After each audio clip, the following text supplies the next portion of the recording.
Ang 27 anyos na si Melissa mula Valenzuela City may malaking problemang hinaharap.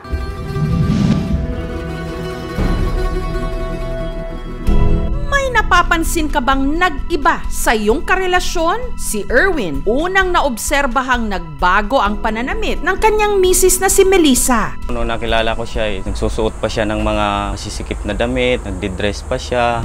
Bigla rin daw itong tila nanlamig. May times din na tumatanggi siya sa akin. Pag gusto niya naman, gusto niya patay lang lagi yung ilaw. Hindi niya po hinuhubad yung pangitaas niya. Hindi ko po talaga tinatanggal. Si Melissa kasi, meron palang inililihim. Tinatago ko po talaga. Nahihiya po ako sa kanya. Baka madismaya po siya. Pero walang sikretong habang buhay na itatago.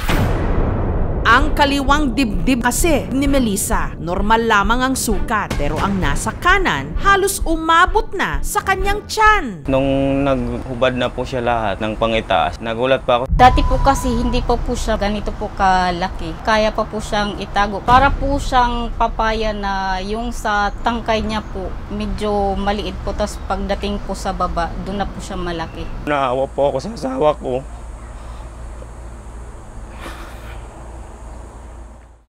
Sobrang nalulungkot po ako kasi medyo matagal-tagal din pong sinasarili ko yung nararamdaman ko. Ang ganito kabigat na problema, paano nila haharaping mag-asawa? Baka sa susunod na araw wala po ako bigla.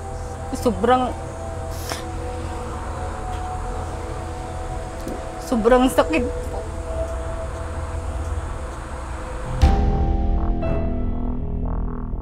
Dito sa Valenzuela City, ipinakita sa amin ni Melissa ang dati niyang mga damit.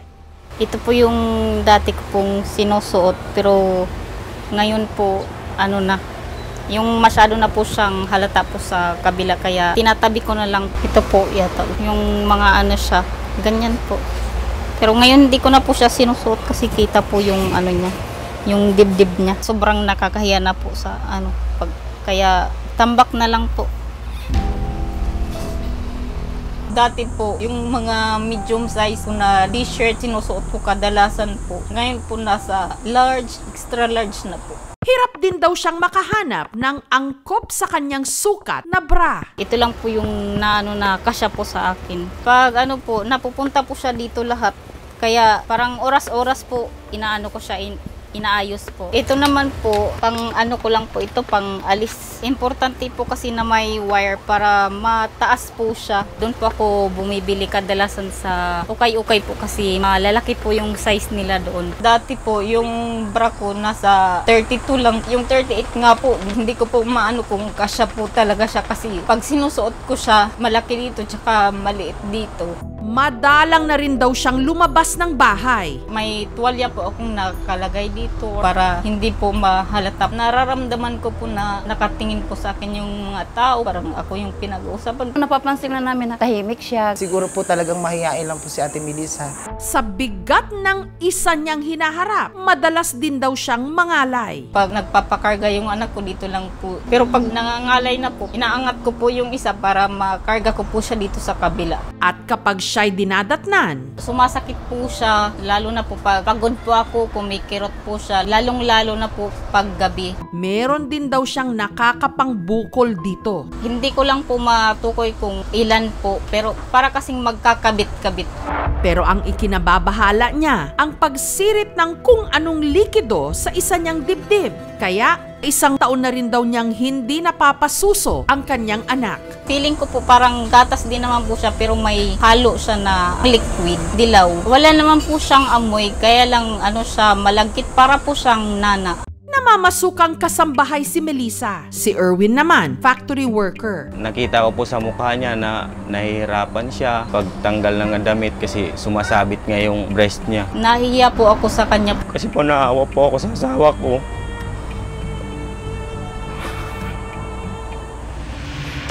Nagsimula raw ang lahat nung dalaga pa si Melissa. Nung high school, napansin ko na po na hindi po pantay yung dibdib ko. Sabi lang po ng nanay ko, natural po yan kasi nagdadalaga nga po. Yung mga kabataan ko pa po, mahilig po kasi yung mga bata na magharot-harot. Naaalala ko po na parang nasipa po or nasuntok. Pero hindi siya nagpatingin sa espesyalista, sa halip sa albularyo. Sabi niya sa matres, yung sakit mo. Sabi ko, bakit sa matres? Dito nga yung ano ko. Doon na po siya gumawa ng malaswa. Bakit ganun parang iba naman po yung yung ginawa niya po. Sobrang sakit po. Kasi yung nung time na yun, kala ko po, siya na po yung pag-asa ko po. Tapos, ganun po yung ginawa niya. Mula noon, si Melissa na trauma. Sinarili ang kanyang problema. Inilihim pati sa kanyang mister. Dati po kasi hindi pa po siya ganito po kalaki. Kaya pa po siyang itago. Kaya pag may nangyayari po sa amin noon, hindi ko po tinatanggal yung damit ko. Ngunit ang problema ni Melissa sa kanyang kanang dibdib, mas lumobo nung 2020. Nung nanganak po ako, nagsimula na siyang baba. Ngayon po, umabot na po siya sa pusod po. Baka may cancer po ako, baka balang araw po magsugat po, tapos di ko nakayanin yung sakit. Dun po, yun po yung kinakatakot ko.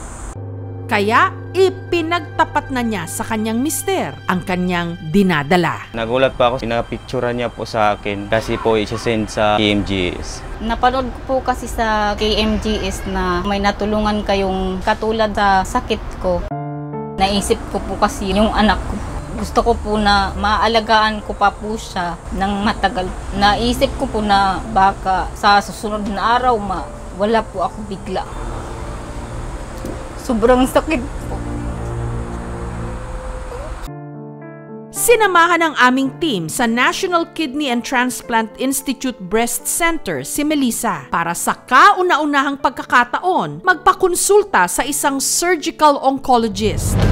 Ayon kay Doktora Mercado, si Melissa posibleng may unilateral gigantomastia with phylloides tumor. Abnormal na paglaki ng isang side ng suso. Pwede rin ho siyang may kinalaman sa hormones, kaya po lumalaki siya kapag nagdadalaga yung pasyente o kaya naman after magbuntis or gestational gigantomastia. Base po dun sa ultrasound na nakita po natin, at ang primary consideration natin sa bukol na yon ay maari itong phylloides tumor. It's just a random mutation na nangyari sa suso niya. Unlike breast cancer na nagkakaroon siya ng bukol sa tubo, ang phylloides tumor, bukol po siya ng laman or background ng suso. May kalakihan siya. Para siyang kabit-kabit na mga bukol. Para malaman natin kung talagang phylloides siya at hindi naman breast cancer, ang kailangan po natin ay i-biopsy siya. Ina-advise po talaga namin na wag na muna magpadede doon sa side na yon, sa kabila na lang po talaga. Ayaw po sana natin na madede niya yung nipple discharge kasi may kahalo rin ho yung dugo, paminsan-minsan. Safe naman po sa kabila.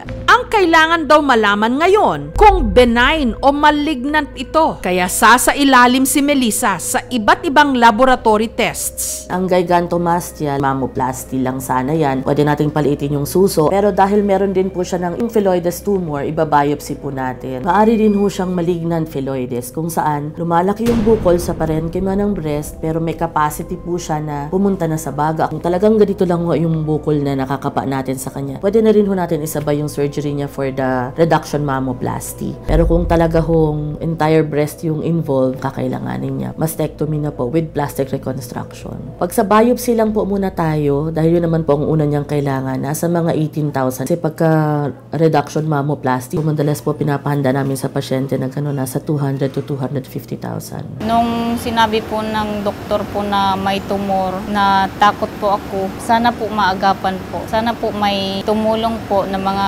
mabubuting puso. Ang lokal na pamahalaan ng Valenzuela City nagpaabot ng food packs at financial assistance. At para hindi mahirapan si Melissa sa kanyang mga damit panloob, ang City Social Welfare and Development ng Valenzuela City niregaluhan din siya ng mga bra. Nagbigay rin ang aming team ng pinansyal na tulong kay Melissa. Kung kayo po ay may follow-up check-up, Meron po kaming staff na pwede pong sumama sa inyo para hindi po kayo mahirapan sa pagpunta sa ospital. Marami pong salamat po. Meron po tayong Valenzuela Medical Center. Meron po tayong mga espesyalistang doktor po doon na tumitingin po sa mga katulad ng case po ni Melissa. And pwede rin po silang i-refer sa private hospital. Marami sa mga sakit ng kababaihan sa suso, kailangan ipatingin agad. Hindi po natin siya kailangan itago or kahiya dahil madalas naman po wala sa mga ginawa, kinain or inugali natin ang naging dahilan bakit tayo nagkaroon nito. Pray lang po siya lagi na sana po gumaling po siya. Sana po matulungan. Salamat daw ng marami sa kanyang mister na nagbibigay sa kanya ng walang kapantay na pagmamahal. Sa mga nais po tumulong, magpapasalamat na po ko sa inyo. Si God na po bahala sa inyo po.